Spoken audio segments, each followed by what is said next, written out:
Welcome to the Teach Joyfully podcast, where we talk about all things elementary teaching with some mom stuff thrown in. I'm Lisa Burns, a teacher success coach, veteran elementary teacher, and mom of 5. I'll be your host. Thanks for joining me today. Summertime is a time for rest and rejuvenation, and this year, more than any other year, boy, do we need it, right? But you know what? So do our students. And I know that right now the worry over summer slide and keeping student skills intact is greater than ever.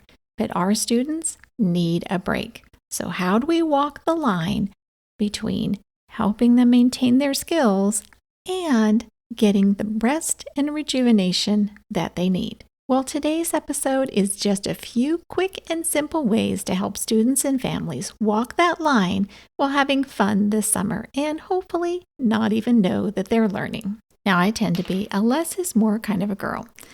I always figure that if kids are reading all summer, I'm calling that a win, and everything else is a bonus. So I start with reading. I have an entire guide to help parents very sneakily train readers at home. Things like putting a light next to your child's bed to allow them to stay up an extra 30 minutes to read, but only readers get to stay up late.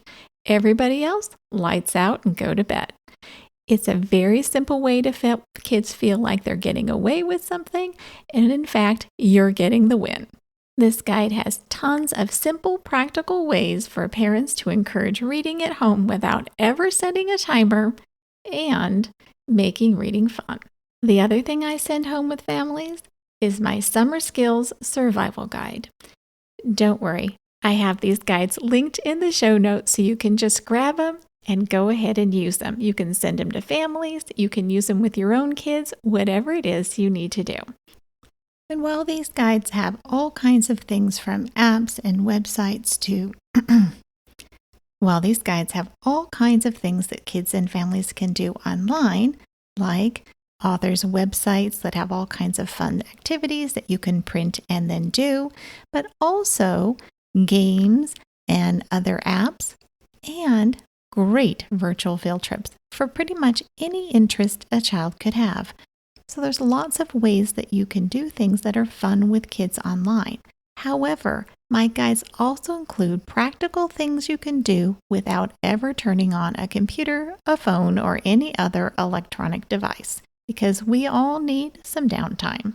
For example, you can reinforce math skills during meal prep times, out on the driveway with a bucket of water and a paintbrush, or you can even do it with a simple deck of cards, and kids don't even know that they're learning. There's just something magical about a bucket of water. If you give kids a bucket of water and some paintbrushes, even a roller brush, kids will be very creative in how they use that in your driveway. However, using that to have them do math facts, work on their writing or spelling, work on sight words, all kinds of fun things as a challenge and as fun, you'd be amazed at how much your students will actually get from that.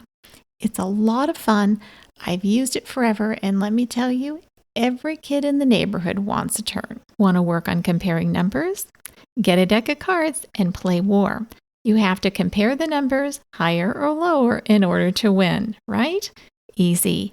Or you can add another layer and play double war and add the cards together, and then the higher one wins. Have a child who's more interested in science and history?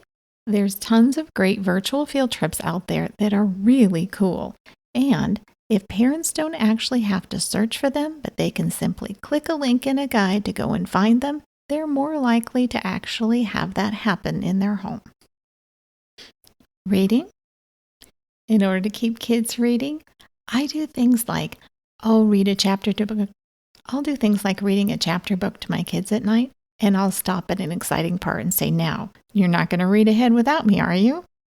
If I've chosen right, they'll eventually start to read ahead on their own, and if not, we'll try again and find another book. But by doing this, it creates excitement and interest, and I always leave the book on the nightstand by my kids' bed so that they have the opportunity to pick it up and find out what happens next. And I always tease them the next day and make sure they know that I'm not mad. I just think it's funny that they read ahead and now I make a big show of trying to catch up. And one more idea for you, and I'll let you grab the rest in the guides. Stock your car full of books, Mad Libs, crossword puzzles, skip counting dot to dots, joke books, and more, but don't allow any electronics in the car. This stacks the deck against your kids and in favor of learning. If they have nothing else to do, they'll do the things that actually they have to do. And they'll have fun doing it because they'll be doing it together with you.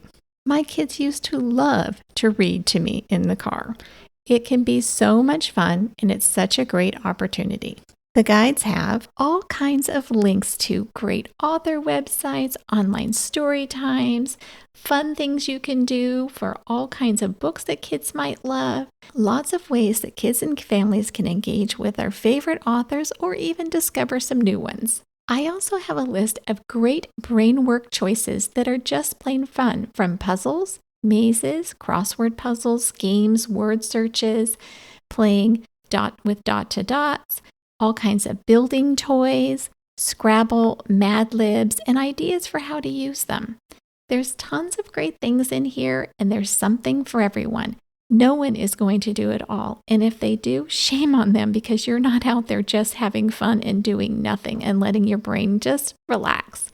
However, doing some of them and keeping them light and fun can make for a great summer and still reinforce that learning.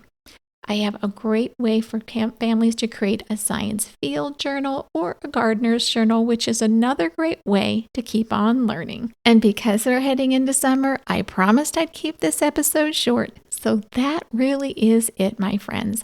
There's 2 guides for you.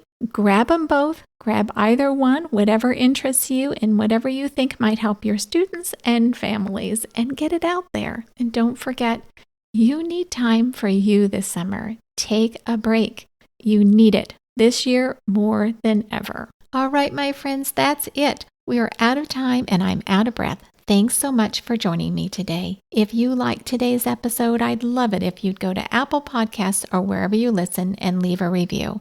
And while you're there, hit the subscribe button so you'll never miss an episode. Also, you can continue the conversation online with me in my Facebook group, the Teach Joyfully Podcast Community, where elementary teachers can connect, get help, and encouragement for all kinds of education and parenting topics. You can find the show notes and all the links to resources mentioned in this episode on my website at www.hopeineducation.com/podcast. And remember, a happy teacher is a good teacher, and a happy mommy is a good mommy.